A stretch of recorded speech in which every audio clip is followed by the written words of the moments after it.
everyone, I am Priyanka Wilson and welcome to GSS course series of decoding the UPSC syllabus with macro topic detailing. This is the third video in the series of decoding the history optional syllabus by Rashid Yasin sir. In this session, he will be dealing with the world history part of the history optional syllabus with macro topic detailing and mapping them with previous year questions. So guys, stay tuned for the next other videos in this series, and if you like this video, so please like, share and subscribe to our channel and press the bell icon for regular updates. Thank you. Hello everyone. Today we'll discuss the syllabus of the world history section of UPSC mains examination related to history optional. In my last three videos, I have discussed the syllabus along with some important questions asked in previous years. We had discussed the sections of ancient India, medieval India and modern history. Now today we'll start with the syllabus explanation of world history of history optional. Clear?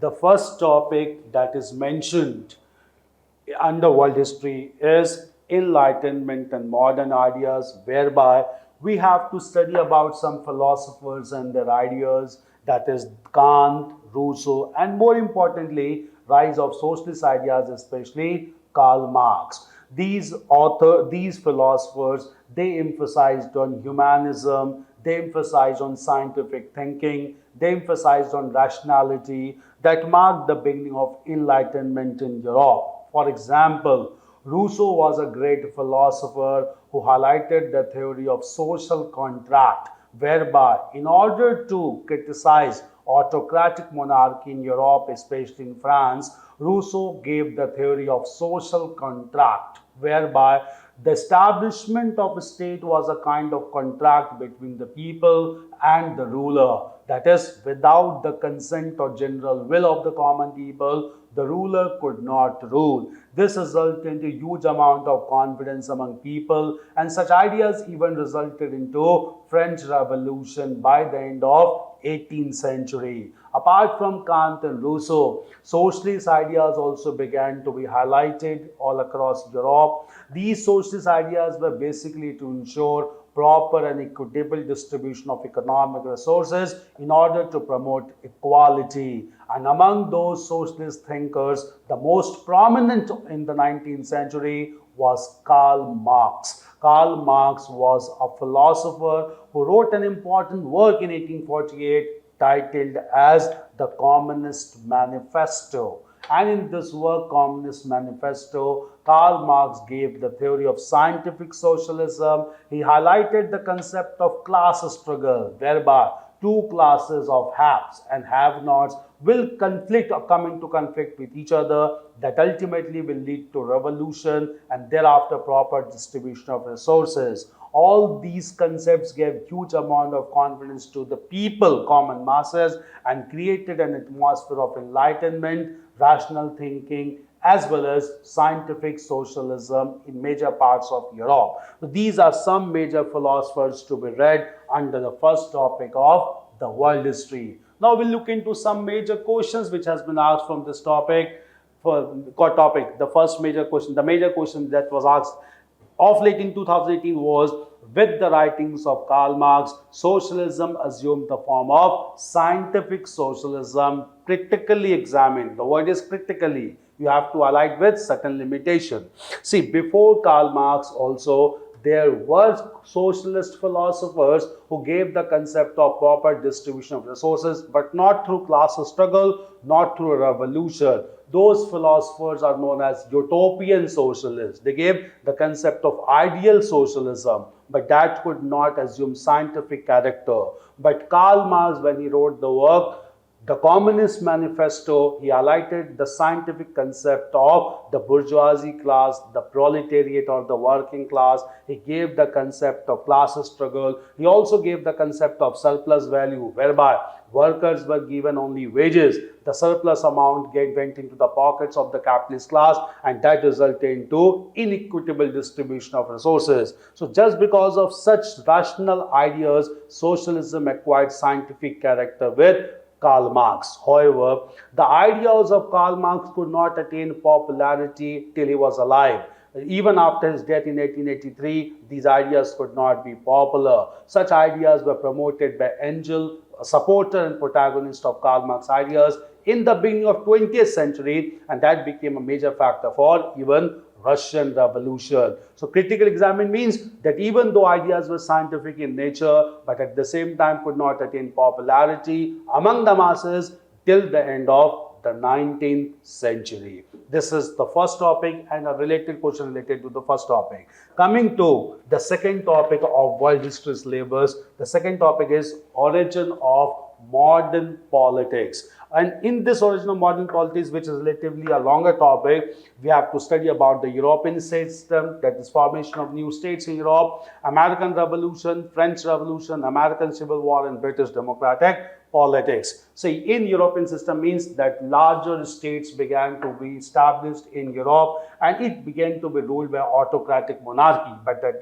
the same time, some states witnessed revolutionary tendencies whereby autocratic monarchy was challenged and democratic politics began to witness in major countries of Europe.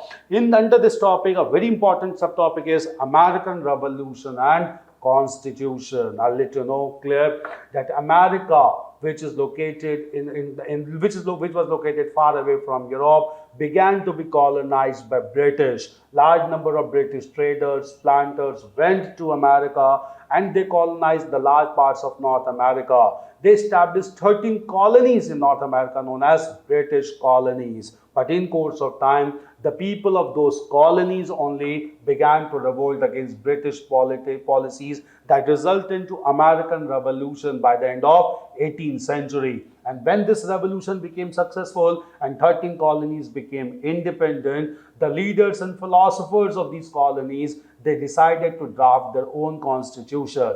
And the first written constitution, the form of American Constitution, came into being. And this American Constitution provided for balance of power. At the same time, it provided for Bill of Rights, that is certain fundamental rights. And therefore, modern era began to be witnessed in 13 states of United States or the American states. After Constitution was drafted, this time only America began to function. But in course of time, America witnessed a civil war, internal crisis also. This was primarily because of two reasons. Clear, northern part of America or United States remained to be highly industrialized, and therefore in these industrial system, large number of slaves were liberated and they began to work as wages. But in the southern part of Northern America, the economy was based on cotton plantation and large number of people worked as slaves under the leader planters. Clear?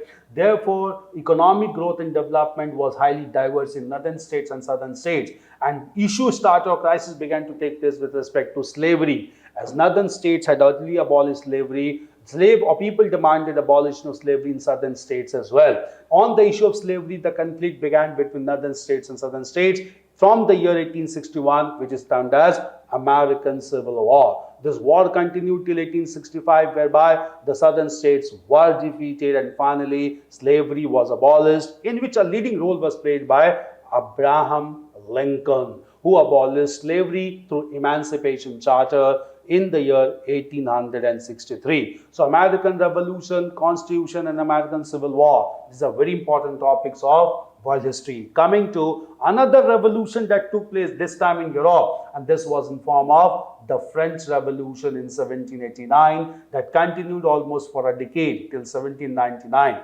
This French Revolution was largely because of autocratic monarchy of medieval system due to financial crisis, but a very important aspect of this revolution was the role of philosophers. Philosophers played an important role in French Revolution. These philosophers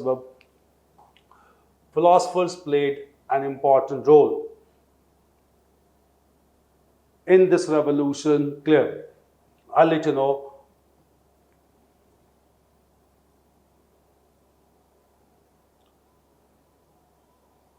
Clear? The philosophers included Voltaire,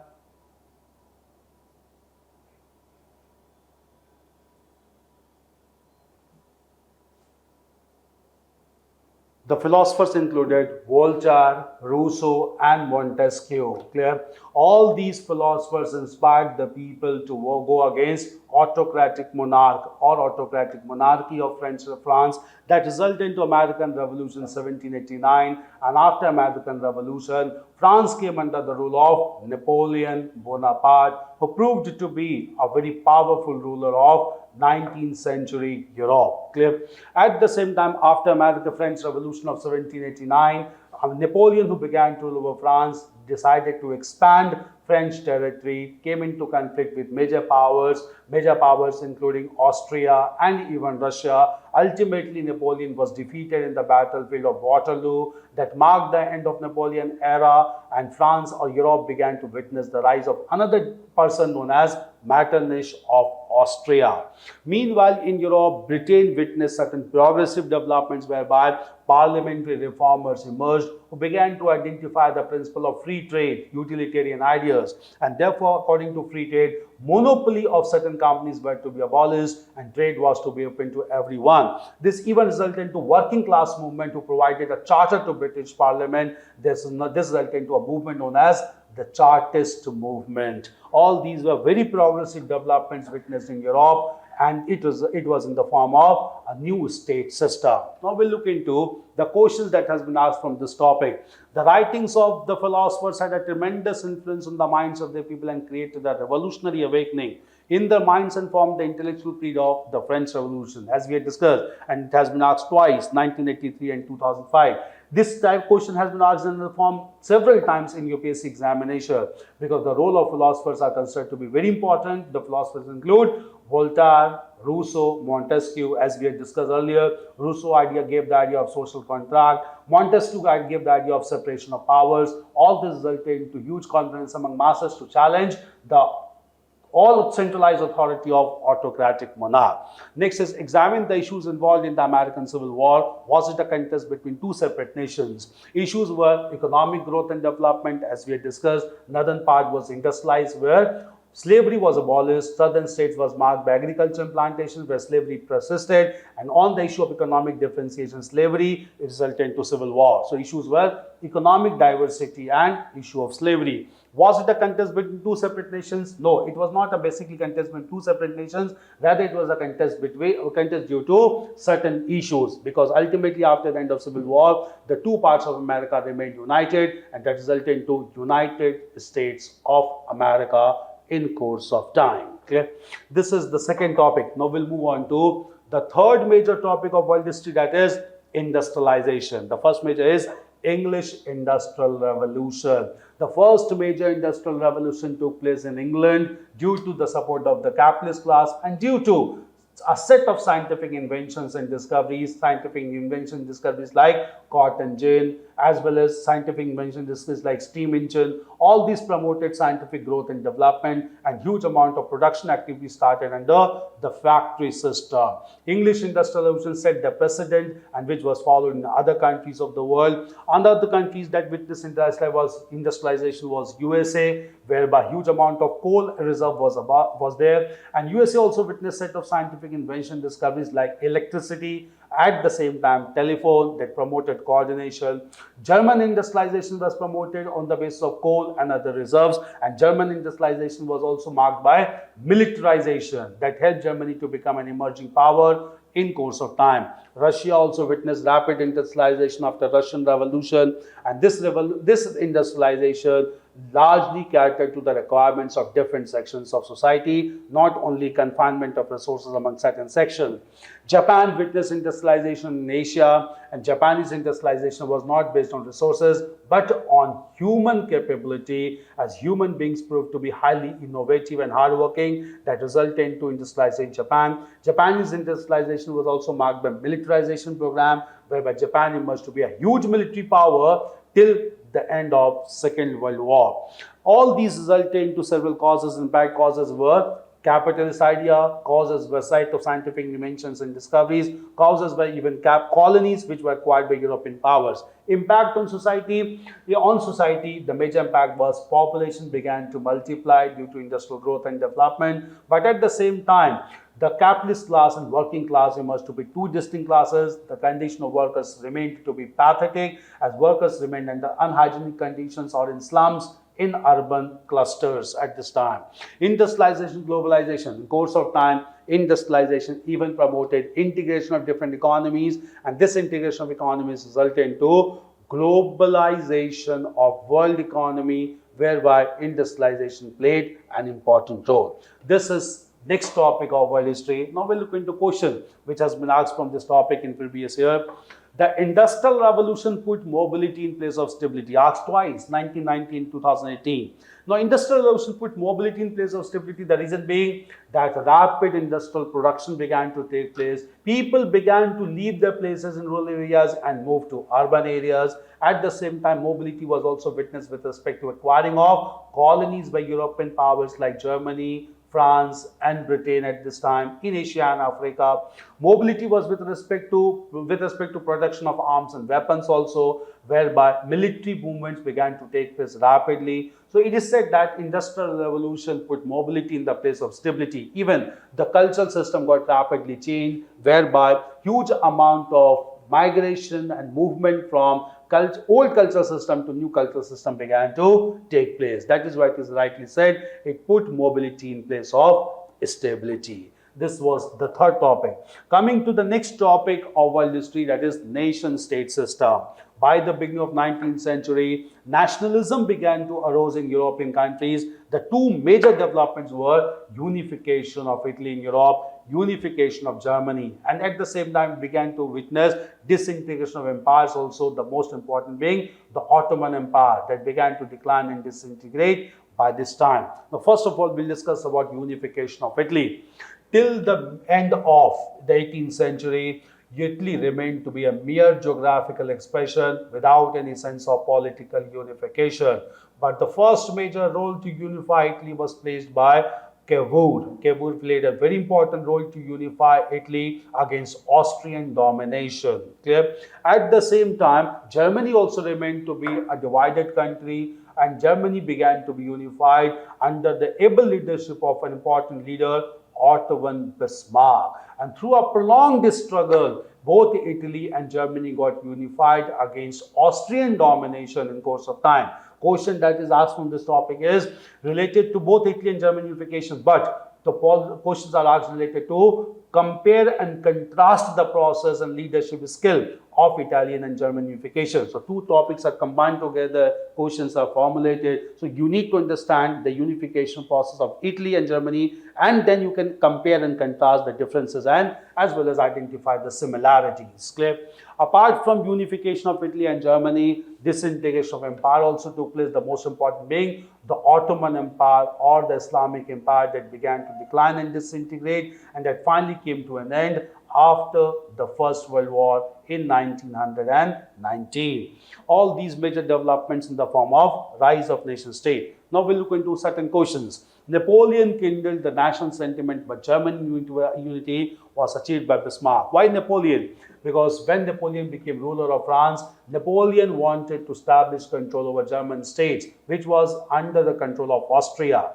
When Napoleon entered into Germany, smaller states were clubbed together to establish relatively larger states. And therefore, altogether 39 larger states were established in Germany, the largest being Prussia at this time. This 39 states came to be known as the Confederation of the Rhine, that gave an elementary sense of unification among the people of Germany. So Napoleon was responsible to kindle the national sentiment, even though Napoleon never wanted to kindle the sentiment, but incidentally it happened when he established 39 larger states or the Confederation of Rhine. So even though Napoleon kindled the national sentiment, but German unity was achieved by Bismarck. Bismarck was the chief minister of Prussia, and Bismarck, being chief minister of the largest state, that is Prussia, he played a major role whereby he defeated major powers including Austria to unify Germany by the year 1871. Next is after the Battle of Sedan in 1870, Europe lost her mistress and gained a master. Now this is important. Asked in 1995 also, 2018 also. Clear? Italy and German unification was given a finishing touch by Bismarck. In 1866, Bismarck defeated Austria, which was a common enemy to both Italy and German unification. In 1870, Bismarck even defeated France at this time. And after defeating France, Rome was liberated and Italian unification was completed. But by this said, and this 1870 battle in which France was defeated was known as Battle of Sedan in European history. And after defeating the Battle of Sedan, it is said by historians, Europe lost a mistress. Now, mistress was France. France has always been a center of attraction all among European countries. Europe lost a mistress, that is, France lost its power and authority and gained a master in the form of Germany as a unified nation. Why we say it gained a master? Because thereafter Germany under Bismarck played a major role in order to convert Germany into a powerful nation state through rapid industrialization and militarization program. And Germany under Bismarck started to acquire colonies in Asia and Africa. And Germany became a major country to create tussle among major European powers that ultimately culminated into the First World War. That is why it is rightly said, after the Battle of Sedan, Europe lost a mistress and gained a master. Mistress is France, master is Germany under Bismarck. This was this topic, that is nation-state system. Now we'll move on to another topic, that is imperialism and colonialism. Very important topic of modern history. Imperialism, colonialism in South Asia, Southeast Asia, Latin America, South Africa, Australia, and then concept of free trade and neo-imperialism. As we had discussed, industrialization started in countries like Britain, France, Germany, and other countries. All these countries relied not only on their native resources. In order to sustain and to make industrialization a success, these countries even wanted to establish colonies in other parts of the world. In South Asia, Britain established control over countries like India. At the same time, other countries, in other regions like Myanmar.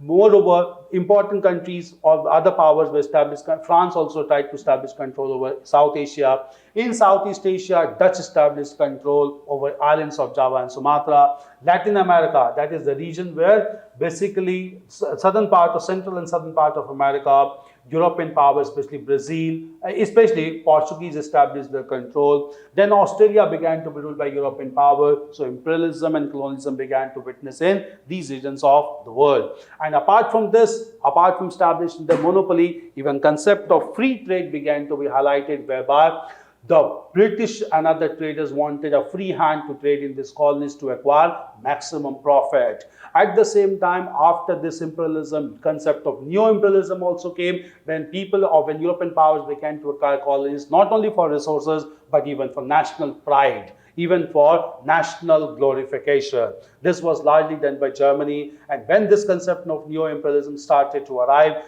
more intense struggle for acquiring colonies began to take place, and that became a major factor for First World War in the 20th century.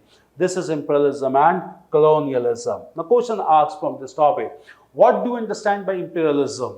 How did it affect people of Asia in the 19th century? Imperialism is a phenomenon whereby one country and its people tried to establish control over another country. How did it affect the people of Asia in the 19th century? All across Asia, European powers like Britain and France established the control. It affected the people adversely because on economic front, as people lost their cottage industries, people lost the sense of self-employment, self-sufficiency of the economy came to an end, and just because of such economic developments, famine and poverty became a regular feature in Asia during 19th century. Clear? The case of India can also be highlighted. Theory of the new imperialism after 1870, short note. After 1870, imperialism acquired a new character because after 1770, the colonies were acquired, as I told you, not only for economic resources, but to justify national pride and glorification. This led to intensity of acquiring colonies, and after 1870 only Germany got unified under Bismarck, and Germany jumped into the race for imperialism and colonialism, whereby Germany began to acquire colonies in both Asia and Africa. This could not be tolerated by Britain and France, and ultimately it resulted into major tussle that culminated into the global war in the 20th century. Imperialism and colonialism. Next major topic is revolution and counter-revolution. 19th century Europe witnessed several revolutions like 1830 revolutions, 1848 revolution, but Among these revolutions, the most important revolution was Russian Revolution of 1917, that is 20th century.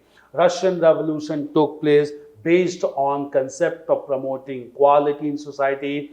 Russian Revolution took place in three phases. The first phase was in 1905, second in the month of February 1917, and third in the month of October 1917.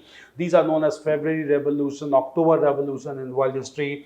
And as a result of these Russian Revolution, finally the rule of traditional ruler, that is Tsar, came to an end. And at the same time, equality was supposed to be established under the rule of Lenin, who played a major role in Russian Revolution.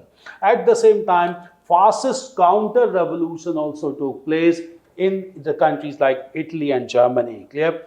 After the end of First World War in 1919, proper treatment was not given either to Italy or to Germany. That affected the national pride of both these countries. And in order to show their national pride at the cost of other countries, a new ideology began to be promoted in Italy and Germany known as fascist ideology. According to fascist ideology of fascism, the national pride of the country cannot be compromised at any cost. And therefore, in order to highlight this pride only, Italy and Germany began to show radical tendencies thereafter. Italy under Benito Mussolini and Germany under Adolf Hitler adopted very radical stand to promote the national pride, and therefore they began to acquire large military power, began to attack major countries. This disturbed the whole European world, and that ultimately culminated into the Second World War. This was because of counter-revolutionary tendencies or fascist tendencies in Italy and Germany.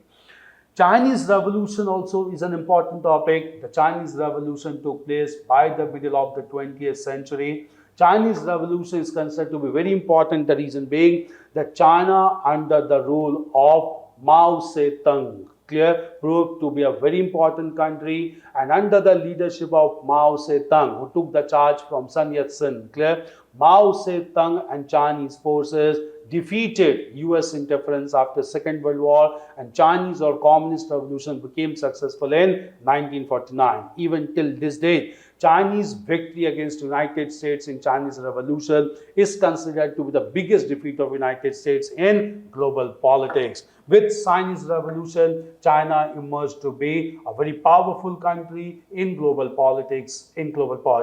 These are important revolution and counter-revolution of world history. Now, certain questions, clear? What were the causes for the success of Bolshevik Revolution of 1917? Russian Revolution is also known as Bolshevik Revolution of 1917. Discuss its significance in the history of the world. Causes were basically autocratic monarchy, financial crisis, medieval system, or domination of church. All these began to be questioned in Russia, and majority of the working class, that is the Bolshevik class, led this revolution. Significance is Russian Revolution inspired working class agitation, peasant agitation all across the world. In fact, in India also, when national movement was going on, working class movement and socialist ideas began to emerge directly as a consequence of the Russian Revolution. Second is the Great Depression was attended by momentous consequences in the economic as well as in the political sphere. Great Depression took place in the year 1929 with the crash of the Wall Street. And with the crash of Wall Street, when Great Depression began to take place, large number of people began to question capitalist ideology. And when they began to capitalist ideology, it led to popularity of socialist ideology at world level. So economically, it resulted into a scrutiny of capitalism and popularization of socialist ideology. But in the political sphere also, consequences were momentous. The reason is Great Depression largely facilitated both Mussolini and Hitler to acquire power, because both these persons began to highlight the limitations of capitalist ideology and wanted to emerge as dictator. People gave charge to both these leaders, and that resulted into rise of fascism in Italy and Germany. And this fascism ultimately culminated into the Second World War. Therefore, it is said it had political and economical consequences of momentous character. This was about revolution and counter-revolution. Next topic of world history is world wars. Clear? We have to study about World War I, World War II, societal implications, causes and consequences. First of all, First World War. First World War was fought in the year 1914. It continued till 1918. The first major reason for First World War was basically division of Europe into two power blocks, clear military camps. One was Triple Alliance, another was Triple Entente. Clear. This division was also because of the policy of alliances started by Otto von Bismarck. Clear. Triple Alliance and Triple Entente came into conflict with each other. Another major factor was intensification in the race for imperialism and colonialism, as European powers wanted to acquire more and more colonies in Asia and Africa. And ultimately, there were other factors that led to First World War, the immediate factor being the assassination of the Prince of Austria, Archduke Ferdinand, whereby at this time First World War started in the year 1914. At the same time, these were causes, consequences after the end of First World War. The victorious power, that is the Triple Entente, they convened a conference at Paris known as Paris Peace Conference. And in this Paris Peace Conference, they signed several treaties and they even established an organization to prevent the occurrence of any other war in future, that is the League of Nations. Clear? It is considered to be a major consequence of the First World War. But League of Nations could not prove to be very effective in preventing another war, as we'll see. These were causes and consequences. Societal implications, large-scale massacre of human beings took place. At the same time, women also were forced to participate indirectly in war by manufacturing bombs and weapons. All this resulted to huge amount of social changes across the world. World War II. The major reason for World War II was the failure of international organizations, that League of Nations, as League of Nations was never taken seriously by major countries. In fact, USA never became a member of the League of Nations. Clear? At the same time, another major factor responsible for Second World War was rise of fascist ideology in Italy and Germany, known as fascism in Italy, Nazism in Germany. Under the rule of Benito Mussolini and Hitler, both Italy and Germany began to attack major powers of the world, which could not be stopped by European powers like Britain and France, and ultimately culminated into Second World War in 1939 that continued till 1945. Major consequence of Second World War is that after the end of Second World War, League of Nations was abolished and it was replaced by a much more effective organization, that is the United Nations organizations in 1945, with Security Council at the heart to prevent the occurrence of any war like the Third World War. These are causes, consequences of the two world wars. Now we look into previous questions. Show how the Spanish Civil War was a prelude to World War II. Clear? Spain provided a major reason to indicate how the World War was basically about to take place. In Spain, basically, the monarch was proved to be, the monarch of Spain began to show tilt towards the capitalist ideology. This was not acceptable to Hitler and Mussolini, and Hitler and Mussolini decided to eliminate the democratic government of Spain altogether. And in order to abolish democratic government of Spain, Hitler and Mussolini was not stopped by European powers like Britain and France. So Britain and France should have stopped the countries or Hitler and Mussolini in changing the political system in Spain. But since the powers could not stop, but they gave huge confidence to Hitler and Germany, and there was Spanish Civil War in which Hitler played a major role. It proved to be a dress rehearsal for the Second World War. The Treaty of Versailles was merely an armistice for 20 years.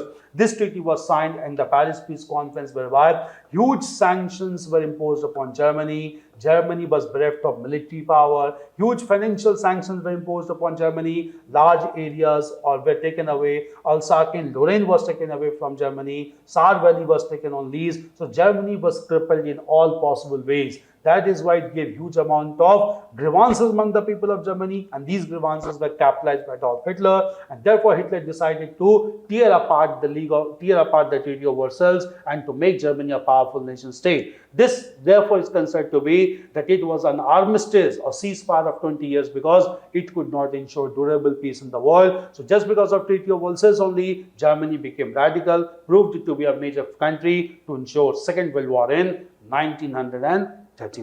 Clear? Now we'll move on to the next topic, world after World War II. Clear? What happened after World War II? After the end of World War II, two power blocks emerged.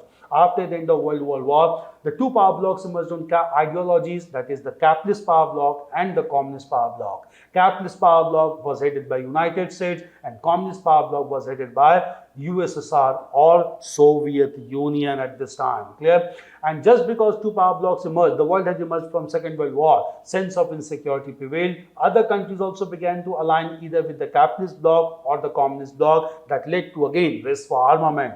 And therefore a condition prevailed whereby all conditions of war were there, but actual fighting did not take place. This condition whereby actual conditions of war prevailed without fighting is known as the Cold War. So emergence of two power blocks led to the era of Cold War after the Second World War. At the same time, when this power politics or bloc politics was going on, large number of countries or colonies of Asia and Africa were liberated because of the pressure of United Nations. And these countries, like including India, that became independent at this time, these countries remained to be a third entity after two power blocks, and therefore these entities are termed as the Third World. Clear?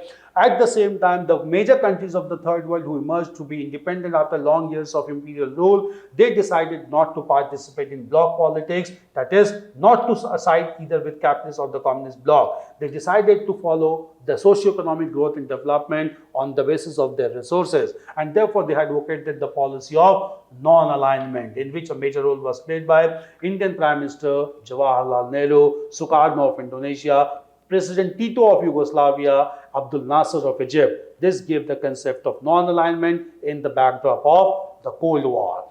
After World War II, United Nations came into being on 24th of October 1945 with the sole objective to prevent the occurrence of any war like the Third World War, and the most important organ of United Nations being Security Council, given the charge to prevent the occurrence of any war. At the same time, after this also global disputes continue to take place, but those global disputes to a large extent has been resolved by the Security Council of the United Nations, which is marked by 5 permanent member states and 10 non-permanent member states. These were developments after Second World War. Question: one of the most important impacts of the Second World War was division of Europe, Eastern and Western. As we had discussed that bloc politics on the basis of capitalism and communism began to take place, this was witnessed in Europe also. The countries of Eastern Europe came under communist influence, and the countries of Western Europe came under capitalist influence. Clear? Therefore, Europe got divided on the basis of ideology, Western Europe under capitalist ideology, Eastern Europe under the communist ideology. Clear? This division of Europe became a major development after Second World War. The most important being Germany. Germany was divided into East and West Germany, and therefore, in order to divide Germany, a wall was erected, which is known as the Berlin Wall. And Berlin Wall became the real symbol of division of Europe into two halves, that is Eastern and the Western halves, after Second World War.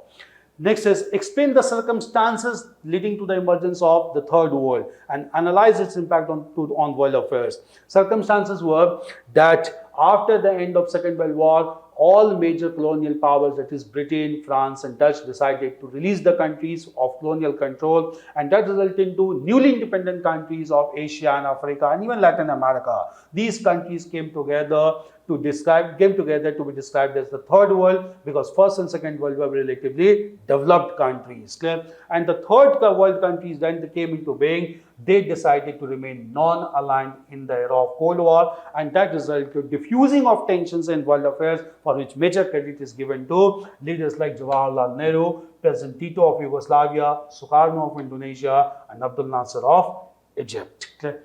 These were some questions asked from this topic. Next, we'll move on to another topic, that is liberation from colonial rule. Clear? How countries got liberated. In Latin America, the country that got liberated, the country that is mentioned to be, the leader that is mentioned to be understood is Bolivar. In Latin America, we have to look after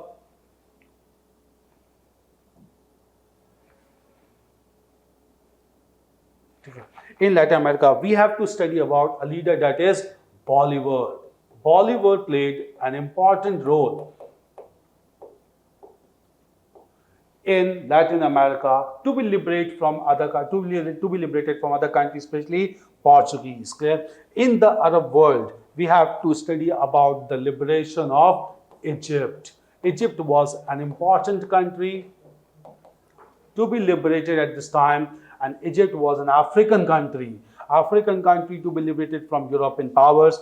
In Africa, we have to study about South Africa, especially apartheid to democracy. Now, just understand, South Africa was a very important country whereby Dutch had established control. But this Dutch began to discriminate between them as well as the local people. Later on, Britain established control over southern part of America, and native Africans who were black in color began to be discriminated on skin pigmentation. This resulted into racial discrimination in South Africa, and this racial discrimination began to be opposed by leaders like Nelson Mandela in the 20th century. And under the long struggle of Nelson Mandela, Africa moved from apartheid to democracy by the end of 20th century, for which Nelson Mandela was given even Nobel Prize for Peace also. Clear?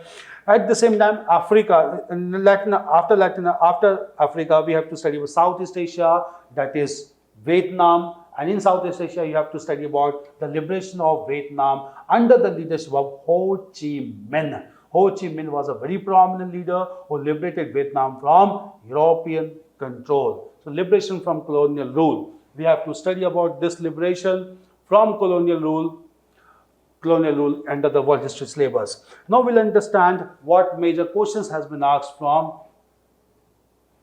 this topic. Give a brief account of the struggle against apartheid in South Africa. We discussed apartheid was basically a kind of racial discrimination followed by Europeans against the native Africans, and this struggle was taken by several leaders including Nelson Mandela, and ultimately resulted into end of racial discrimination and establishment of democratic system in South Africa.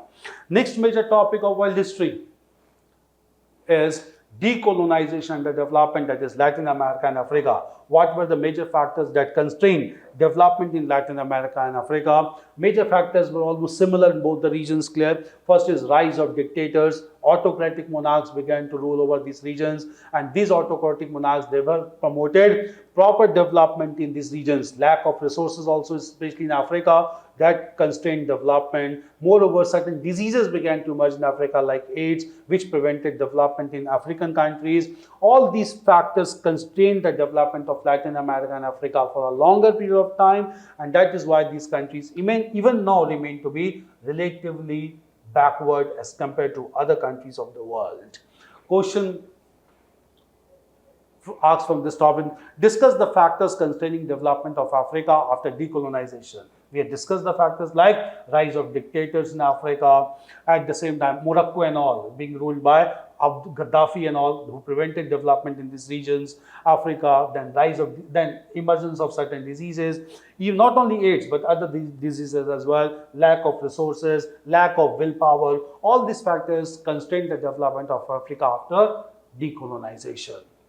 Next topic of world history is unification of Europe after Second World War.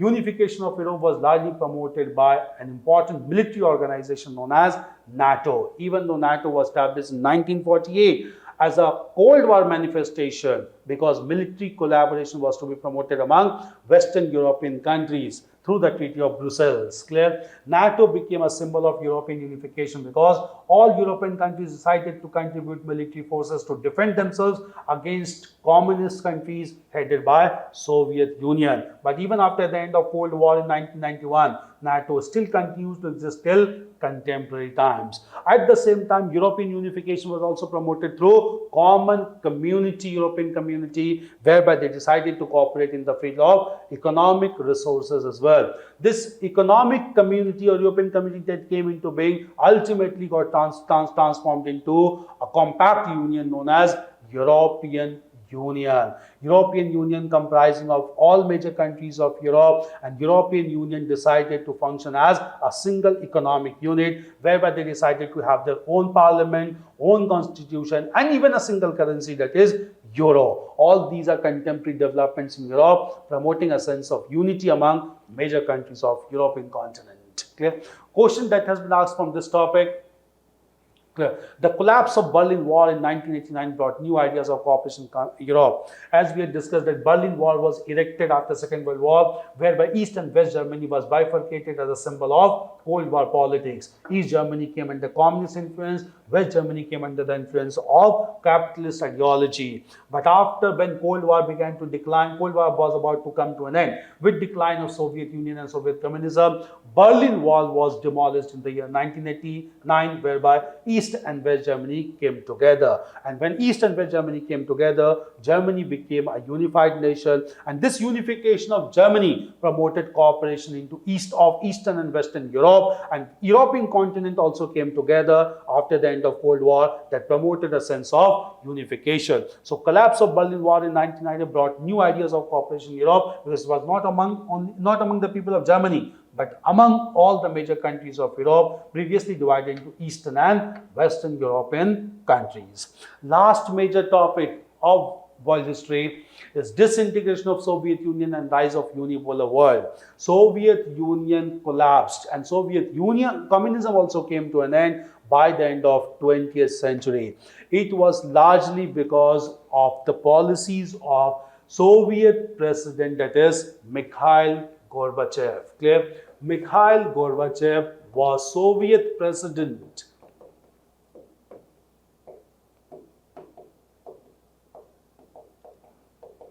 who advocated the policy like glasnost and perestroika, whereby